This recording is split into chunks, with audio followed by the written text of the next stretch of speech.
In view of the above, the present criminal revision application deserves to be dismissed and accordingly it is dismissed. Please. Rule is discharged. Congress नेता राहुल गांधी के लिए आज का दिन काफी अहम था, क्योंकि आज मोदी सर ने मामले पर गुजरात हाई कोर्ट का फैसला आना था, जिस पर सबकी निगाहें टिकी थी। लेकिन इस मामले में राहुल गांधी को गुजरात हाई कोर्ट से बड़ा झटका लगा है। उन पर लगाए गए जुर्माने को चुनौती देने वाली याचिका के जवाब में शुक्रवार सुबह 11 बजे हाई कोर्ट ने अपना फैसला सुनाया, जिसमें साफ तौर पर राहुल गांधी की याचिका को खारिज कर दिया गया। अदालत से मिली 2 साल की सजा पर रोक लगाने से इनकार कर दिया। हालांकि याचिका को खारिज किए जाने के पीछे क्या ग्राउंड था, इस पर फैसला सुनाते हुए कोर्ट ने अपना आधार भी बताया है। आपको बता दें कि मामले की सुनवाई गुजरात हाई कोर्ट में जस्टिस हेमंत प्रच्छक की सिंगल बेंच ने की। अदालत ने ये कहते हुए स्टे देने से इनकार कर दिया कि आवेदक के पास इसे मांगने का कोई आधार नहीं है।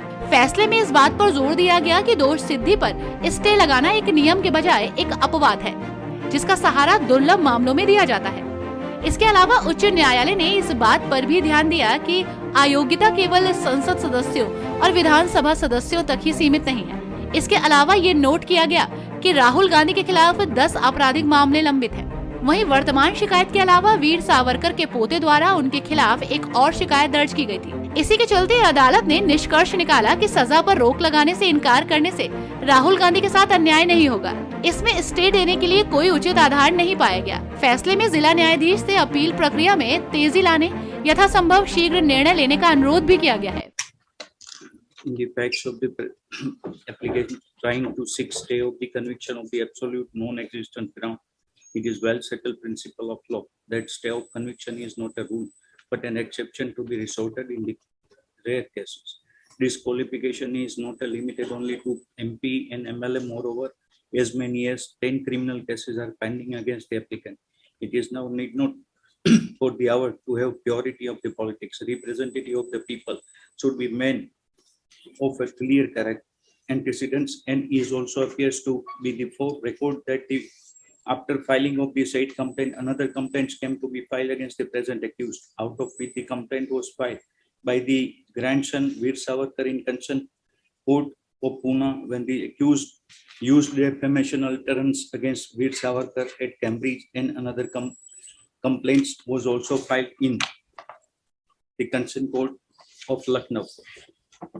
In the backdrop and said circumstances, refusal of stay, the conviction would not in any way result in injustice to the applicant. In view of the foregoing discussion, in my considered opinion, there is no reasonable ground to stay the conviction of the applicant in the facts and circumstances of the case. Impugned order passed by the appellate court is just, proper and legal and do not call for any interference. However, it is hereby requested to concern learned district judge to decide the criminal appeal on its own merits and in accordance with law as expeditiously as possible. In view of the above, the present criminal revision application deserves to be dismissed and accordingly it is dismissed. Please. Rule is discharged. जो court ने अभी judgement के सुनवाई के वक्त judgement deliver करते वक्त उन्होंने जो मुद्दे दिए हैं उसके हिसाब से मैं जहां तक समझाऊं कि लोअर कोर्ट का जो ऑर्डर है वो सही है। दूसरा, एमएलए एमपी होने की वजह से सिर्फ किसी को कोई बेनिफिट नहीं मिल सकता है, स्पेशल बेनिफिट नहीं मिल सकता। तीसरा मुद्दा ये है कि जो एक्यूज है, एक्यूज के सामने बहुत सारे ऐसे केसेस है।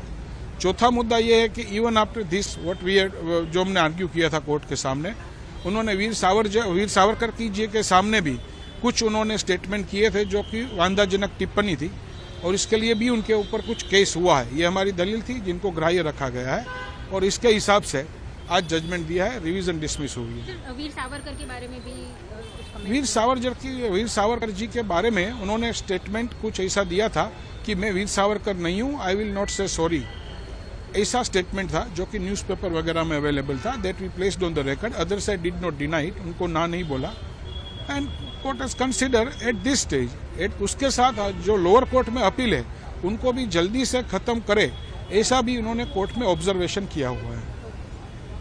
गौरतलब है कि सूरत अदालत ने इसमें पहले 23 मार्च को अपना फैसला सुनाया था, जिसमें गांधी को 2 साल कैद की सजा सुनाई गई थी। हालांकि उन्होंने लगाए गए जुर्माने से राहत की मांग करते हुए गुजरात उच्च न्यायालय में अपील दायर की थी। कांग्रेस नेता की इस टिप्पणी को गुजरात के ओबीसी समाज, जिनका सरनेम मोदी है, उनका अपमान माना गया है, जिसके बाद कानूनी लड़ाई छिड़ गई थी। वैसे अभी राहुल गांधी के पास हाई कोर्ट में डिवीजन बेंच में अपील करने का मौका है। वो चाहे तो सुप्रीम कोर्ट भी जा सकते हैं। अगर सुप्रीम कोर्ट राहुल की सजा पर रोक लगा देती है तो उनकी सदस्यता फिर से बहाल हो सकती है। तो देखना होगा कि अब राहुल गांधी क्या कदम उठाते हैं।